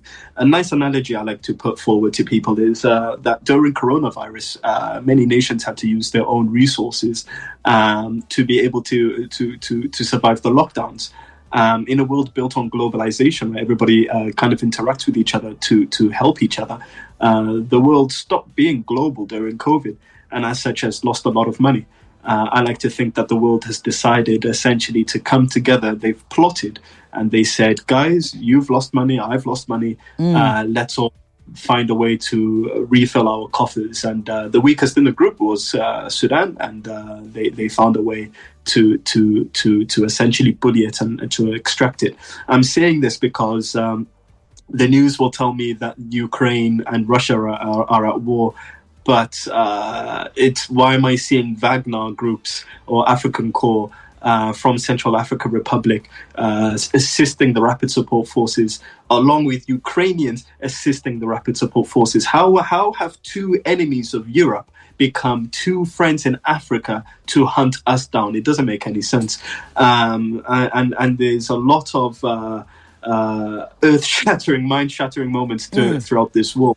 And that doesn't fit the normal narrative that we have on how politics and geopolitics works or is supposed to work. So this is clearly a grand money-making scheme for many nations. And even if it's not the nations, the non-state actors involved in the mercenary groups, UAE has the money. Let's not be naive about this. They can essentially go around and throw their money about, especially in communities where they find young impoverished men, and that's where they found the Colombians. Those who had military training, who had finished their time within the military, had not much of a scope of success in their lives, and essentially the UAE came in with a handout or with a carrot saying, "Hey, you're going to come with us, and we're going to do protection duty in some places," but they never mentioned Sudan. So all the ones that have ended up in Sudan, these Colombians that have ended up in Sudan, apparently they get paid about $2,000 only. So you're being paid $2,000 to go into a country within Africa that you don't even know you're entering. You're not even going to survive the heat, let alone the mosquitoes, let alone everything else. And now you're being the invader against the native people there, and they're young boys, they're teenagers actually in some of them, and you see in the photos these are very young guys who don't know what they're doing, but they thought it will be a fun game, and if there's one thing to say, Sudan and Africa is an imperialist graveyard. So this idea of all these different mercenary groups coming in. They may think it's a new age of mercenary. It's a golden age of mercenaries, but I will certainly say, do never, absolutely never try to put the life of an African on the scales against the native of an African. What I'm trying to say is, if you think you can come in for the money, and you're going to deal with some real heavy people who want to protect their land, and that's what the UAE cannot understand. That's what many of these Western nations can't understand. You can't buy victory with money. Indeed, you can't. But let's stay on the UAE. Yes. Of course, it's no longer news. You've just broken it down to us how they feel the conflict. Last month, Samantha Power of USAID said, and I quote, "Sudan risks becoming the world's largest hunger crisis." Why do you think Washington, London and Brussels stop short of action, but yet keep going on about these perfunctory, condemnations and faux outrage? It's a bit ironic and hypocritical, isn't it? They should really just be focusing on what's happening in their countries. Currently, we have the fall of liberalism and neoliberalism, and the humanitarian system that has been going on since the end of World War II has been based on this liberal system of ideals, of rule of law, of humanitarian principles, or not even humanitarian principles, but the principles of equal humanity. Those principles have fallen short for the past few decades, but especially it's been exposed heavily during this war in Sudan and even in other parts of around the world. And treatment as well that Sudanese have been getting compared to, say, the counterparts in Ukraine tells you the story you need to know. For the UK, the US, and Brussels to lecture the world about these liberal ideals that we all once looked up to. Absolutely, we looked up to them. But to believe that the words that they're saying reflects their actions is nonsense. Yes, it is true that Sudan is at risk of it, and a few sections of Sudan has been noted as a Category 5 IPC level 5 famine. But also, Sudan is also one of the world's most arable lands, with soil that can become the breadbasket and had been previously the breadbasket of the Middle East and Africa. as much as the war is going on and we're losing human beings, let's hope the soil hasn't been damaged unless America, Brussels, and the UK know something that we don't. But the most important thing is that the sooner we can end this war, the sooner that we can go back to growing food that would stop this situation being so. But I have to be very frank. I can't act and be sounding like a mouthpiece here. Sudan has also had its fair share of famines, unfortunately to say. Remember back in the 80s, and Ethiopia had it. Heck, even Michael Jackson made a song called Feed the World because about it. God rest his soul. And the scope at what we're looking at now is much worse. Much worse because of this. But let me ask you a question, and I'm glad you brought that up, because what the Sudanese are not looking for is another song and a Feed the World, right? No, what they're looking for is action. Now, whilst we see celebrities, yes, they're reluctant about speaking up for Gaza, what's their excuse for not speaking up for Sudan? I mean, look, it's not like they have to worry about their money or their contract with the record companies.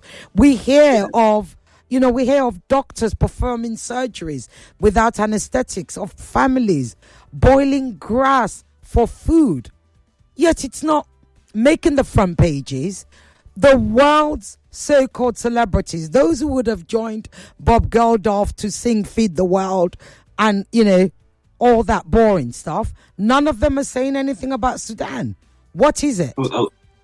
Right? We've still got a lot to cover. I'm going to give you 1 minute to respond to that. We have a lot to cover. I'll be very quick. I think the reason why is because 20 years ago when George Clooney was talking about Sudan and pushing for and talking about the Darfur genocide, the perpetrators then with the regime was the Sudanese army and the Janjaweed together. Those two people are now the ones fighting each other. Just because the bully right now is crying doesn't mean that the bully is right. And that is the reason why we're seeing this conflict in Sudan being very not talked about. Because, to be honest, the Rapid Support Forces and the army come from the same kind of branch, and that branch is an Islamist branch that the West does not favor at all, and really has corrupted the country of Sudan during its 30-year tenure. So the reason why they're not talking about it is because, regardless of what happens, I'm sure they're seeing it as the Sudanese deserve it. This is what they get. This is what they get for having a strong sense of Islamism within the country. But that's why the revolution in 2019 happened. Exactly. But they don't want to hear the voices of those who are caught between this side and this side, which is the silent majority. They don't want to hear that. They would rather see these two fight it out, destroy each other in the process, but at the same time it's destroying all Sudanese in that process, due to the weapons, due to the starvation, due to the ethnic cleansing. They may call it complicated. No, it's really not that complicated. The ones that were committing genocide together just 20 years ago are now fighting each other. And this is the thing, just allow you to grab a cup of water. They are not fighting each other independent of international involvement and international funding. They are fighting each other because they've got international funding, because there are international forces behind them. And so I come back to then the EU. So you have Sudanese ambassadors at the UN, etc. What are they doing? That's the first thing I've got to ask, because I think the noise that we hear from the Gazans is mainly down to the Palestinians. Let's be honest. It wasn't the rest of us that started the noise. They started the noise. They took over the space, and they made sure we're not forgetting about their struggle, even though, let's be frank, the world had forgotten up until October 7th. Here we are, an opportunity. Yes, there's a lot of noise out there, but there's still space for the Sudan crisis to actually be top. Why is that not happening? One, with regards to the ambassadors. Two, the Sudanese people who only very recently started to create social media videos and stuff. Why? In terms of the ambassadors, sometimes the best thing is to, in their eyes, would be to keep quiet and not to talk about it. Put it this way: they will talk about it when they lose. They don't talk about it when they win, because when you start winning, then you start getting other people to look, and you don't want a person to look at your progress as you're winning, which is in this case in Sudan. Like, for example, why the RSF got pushed out of Khartoum earlier this year, of the capital. The RSF have been losing ground in a place called Kurdistan, which is also a heavy conflict is happening there as well. In a few states called Kurdistan in Sudan, heavy conflict is happening there. Why is it that you're not hearing about what's going on there as much? It's because the ambassadors of Sudan within the UN know that they're winning. If you will only make noise when you're losing. And in all due respect to the Palestinians, and all due respect, they don't have an army. They never had an army like the ones in Sudan. Yeah. They have freedom fighters, but they were severely limited in their capabilities due to massive amounts of restrictions and what the world has allowed and Israel has allowed. But then when you compare that to Sudan, Sudan has an army. Sudan has helicopters. It has fighter jets. It has these planes. So to put them on equal footing as each other would be incorrect, as one genuinely, I believe, really needs it, which is the Palestinians. And the Sudanese, its oppressors, funnily enough, also have the goodies, who are the army. And at this current point of time, it's the army and the rapid support forces with these brand new high-tech weaponry that I don't think they will want to talk about that much, really, because this is the blueprint of what's going to happen to other nations. Just pit them to fight each other. Everybody runs away. You've now created forced displacement to the point that this displacement will go into other continents where they could be used for cheap manual labor, or in the slavery market, or in the black market, or organ trafficking. And at the same time, you can extract as much resources as you wish within that country. I think this is colonialism really perfected. You know, this is a neo-colonialist approach, a strategy that has been perfected down to the T, down to the point, where you create this narrative of everyone fighting each other. The people run for their lives. You get to steal what they have in their homes, whilst also making use of the people who are too tired and weak to fight back. Okay. So let's talk about the young people in Sudan then. Who is speaking for them? Okay, we've got the two, giants, if you like, fighting. And now you have a mass of young people who are trapped. Some have been able to get out. The vast majority are not able to get out. Who is speaking for them? Because at some point, somebody has to speak for the citizens. There has to be space for the citizens to be represented beyond the government factions who are fighting with each other, who are actually, representing foreign thieves and colonizers over the people. Okay, but the question I'll ask, I'll answer your question, but what I'll ask is, where is the appetite for discussions to be had for the civilian spaces to come in the first place? There is no appetite. The amount of violence and extreme violence that we've seen up to this point now it really you reach a point in human psychology where you've seen so much barbarism, and you've seen the lack of will from the world to come in and help you. That it's going to take a while for you to come out of this mode of absolute just murder and death and horror. and war, that there is still no appetite, unfortunately, and that's the issue here. So much has been done to the young people of Sudan even before this war has happened. This war was the breaking point, and what I fear is that we've lost many young boys to the very concept of extreme violence is necessary. And as you say correctly, when will there be a time when that extreme violence would be replaced by civil discussions and talks and a civilian space and civil society? Unfortunately, the amount of pain that is there will not allow that to happen. And even if there is that space, there's so much trauma, there's so much that it's not that easy to do so. But I'm sure that once everybody is able to come around together and be able to talk out, then we'll know how to deal with the root causes of what started this war, what started these militias in the first place. But there's so much tunnel vision that people can't look left or right at the moment, and that's exactly what militaries, unprofessional militaries want. That's what unprofessional militias want. They want young boys who can only see red but can't have blue sky thinking. And that's one of the consequences of this war. But will we see that appetite for it? And who is that voice, you say? I wish I knew the answer, but currently I can tell what the sound is, and the sound is that of an AK.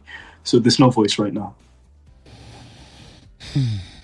I had to take a deep breath because I think that's a really profound yet startling quote. The sound is the sound of an AK without a voice. And so I'm, much as I want to open up the lines, I still have many more questions to ask you, and we've only got 12 minutes or so left. I know it goes very fast. It's kind of crazy. It goes very fast. Now, the thing is, there's a Sudanese diaspora, which is sizable, right? Which is sizable. How can we, other Africans, because I'm not going to ask the question of the EU, because I think we can agree that they've become pretty useless. Would you accept? Yeah.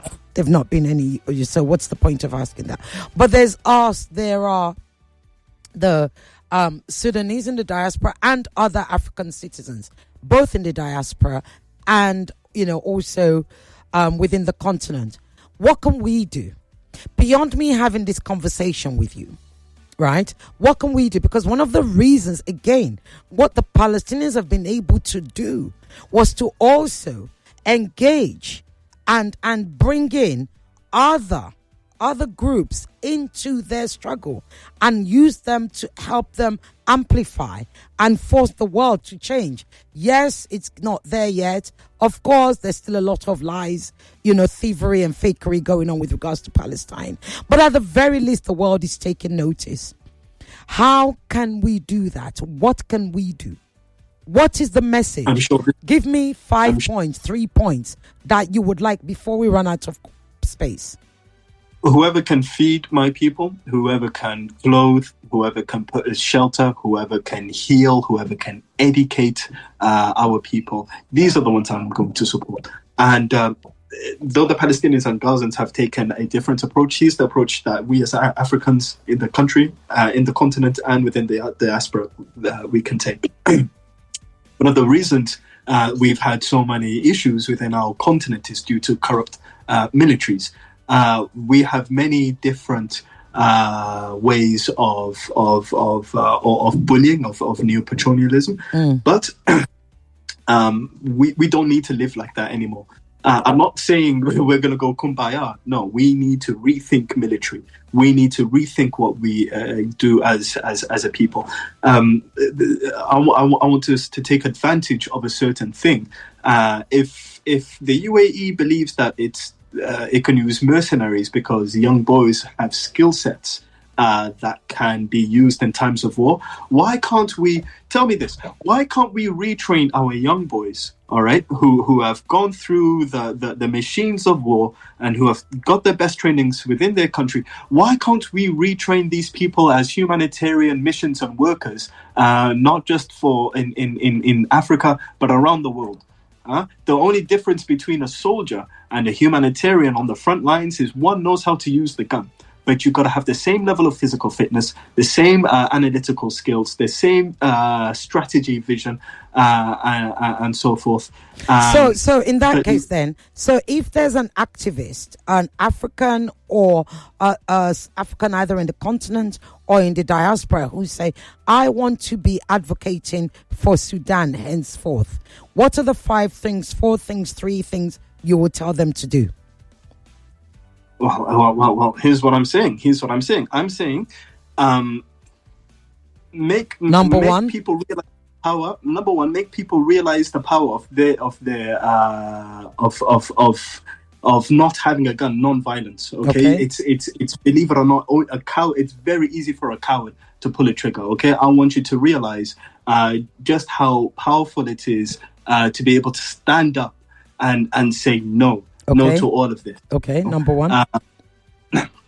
That's number one. Number two, Sudanese, they will have a lot of different opinions on the matter, but essentially, let's come back to the most basic human stuff, and that is, nobody wants to live in a world of war. Okay. So be human again. What does that mean?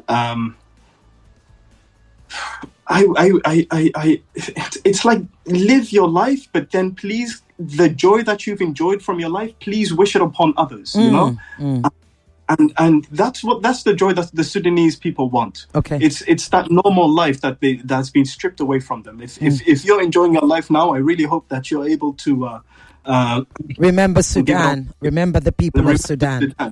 Yeah. You know, I'm not going to say the typical, do petitions and stuff like that. I don't become very, disillusioned. By that. But if the protest works in these kind of countries, protest. Absolutely protest. Not only that, I want people to have a belief that just because something may look expensive or have a lot of money doesn't mean it will supersede the human soul. Thank you. That's one thing I want people to remember, and I want them to observe and see very carefully during this war in Sudan. Thank you. It's just because I'll have to interrupt you because I have 7 minutes left and I need to. All the lines are ringing, and I need to answer the calls. Is that all right? They have questions for you. Right, if you've got pen and paper there, just write them down. Here's a question. Where is it from? It's from Yomi from Muriokola on the issues of Sudan conflict. Please ask your guest, is pathways to peace and stability sustainable in Sudan with the foreign influence supporting the two generals? Right, that's from Yomi. I'm going to pick up another one. Hello. And Tahani in Casablanca. Yeah. Can you hear me? Hello? Yes. Number one. Yeah. Thank you. You can hear me. You can only ask one question, Titilokwe, please. I don't have time, unfortunately. No problem. This question is very, very awkward for Jermaine. And I'm happy he is a Sudanese citizen. Now, look at the situation right now. The perilous humanitarian circumstances the people are going through. Ask the question, Titilokwe. Ask the question, please. Yes, now that is the question. I want him to compare the problems they have right now, where a situation whereby Omar al-Bashir has not been deposed. I think he has not been deposed. Okay. Which one is okay for you? Okay, I get you. Thank you. So the deposition, the uprising against Omar al-Bashir, would it have been better to have stayed with him than where we are or where Sudan is right now? Make a note of that and I'll answer this. Hello. Yeah, Still very quickly, one question. I don't know if it's Kenya or Chad.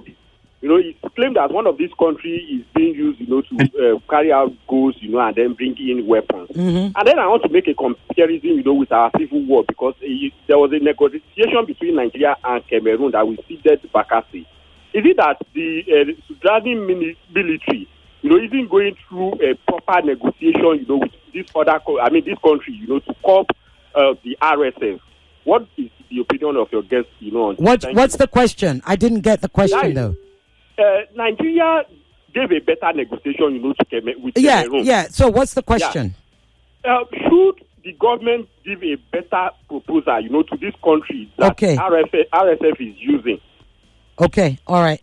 So I think the question from Emmanuel is, given that Nigeria negotiated with Cameroon, perhaps there needs to be a negotiation with the countries that you said the RSF are using to get the gold out of the country. Write that down. Don't worry. I don't need you to answer one more, and then you can respond to all. Hello. Hello, good evening. Very quickly, good evening. Yes, good evening. I'm Madam Doctor from Begile. Are you hearing me, ma'am? Yes, your question, please, very quickly. My question is this. Let me ask your guest. With the role the U.S. is playing so far with what we are seeing in Gaza, concerning collateral damage here, abuse to human rights and denial of people's food during the war, ask your guest that in case of future, in history, if the United States, such a thing is happening somewhere like as it has happened in Darfur, that make Omar Bashar to be declared wanted by ICC, I think that in future, if such a thing would be happening, and then in one country, and then maybe U.S. will now raise up his hand in the Security Council to vote to sanction such a leader, how would the world look at U.S. that time? Thank you. I think that's a question about hypocrisy, although she used Gaza. But I'll let you answer those questions you've got in front of you. Okay. So, number one. You have 2 minutes. Yeah, 2. Okay. The first one, I didn't catch that properly. But the second one, in terms of, did Omar al-Bashir, should we have stayed with Omar al-Bashir? Yes, absolutely. Would it have been better? Okay, then let's just all die on our knees, then rather stand up for something. And if that was the case, Omar al-Bashir was the one that brought this mess in. He created the Rapid Support Forces in the first place. No. The people spoke clearly. What's happened has happened. That is in the past. There are no regrets. Right. We have to move forward. That's the only way. Number 2, number 3, the use of a country to negotiate with the UAE. To answer that question, we have tried multiple times to negotiate with the Rapid Support Forces and the UAE. However, the pattern that has been since the 15th of April is that whenever there are negotiations between the two belligerent sides, one in particular, the Rapid Support Forces, breaks ceasefire conditions and does further attacks. This breaks goodwill between the belligerents and any kind of prospects of peace. And number 4, in terms of the hypocrisy, and was that Ruto, I believe, or something like that? Yeah. Essentially, Ruto and Kenya, the Kenyan government with Ruto leading it, is in the pockets of the UAE. You can go and look on the records last year. Kenya does not grow gum arabic, and yet Kenya became the top exporter of gum arabic in Africa. And the only reason why that happened is because Sudan, which is the top exporter of gum arabic, the gum arabic was being smuggled into Kenya by the Rapid Support Forces. And this new government of unity and peace that the Rapid Support Forces have set up was actually done in Kenya, Nairobi. And you have to look at the former Vice President of Kenya, Muchungi, I believe, who came up with an expose detailing intricate details of Kenya's involvement and Ruto's involvement with Hemiti and with the UAE. Right, excellent, well done. There was a first question there. The first question was actually a text. Let me read it again. Is the pathway to peace and stability sustainable in Sudan with the foreign influence supporting the two generals? That was the first question. No, because then it's never Sudanese. It's not the Sudanese people will. It's the will of others. Yeah, and I'm sure they may be fighting in Sudan. They're using our bodies and blood, but they're best friends. on the outside. So no, let's not. Bashir Idris, you have to come back. Like I said, there's never enough time. Never, ever enough time to talk about Sudan. Thank you so very much for coming on Borderlines. Thank you for having me, and I wish you a great rest of the day, and thank you for giving us a voice. Have a good weekend. Bye-bye. Yeah, again. Bye-bye.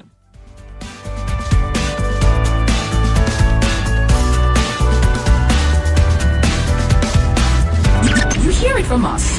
We tell you who, when, where, and how it was said. Lagos Governor Babajide Sanwo-Olu has commended more news and information coming up. We'll be back in a moment.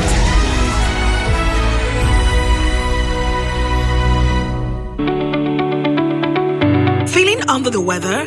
Tired of getting sick? Immunase from Vitabiotics can help. Immunase is a supplement packed with vitamins and minerals like vitamin D, zinc, and selenium that support your immune system. With Immunase, you can boost your natural defenses and fight infections, reduce your occurrence of illnesses, enjoy faster recovery, and better energy levels. Immunase from Vitabiotics, trusted partner to keep you healthy. Available at pharmacies near you.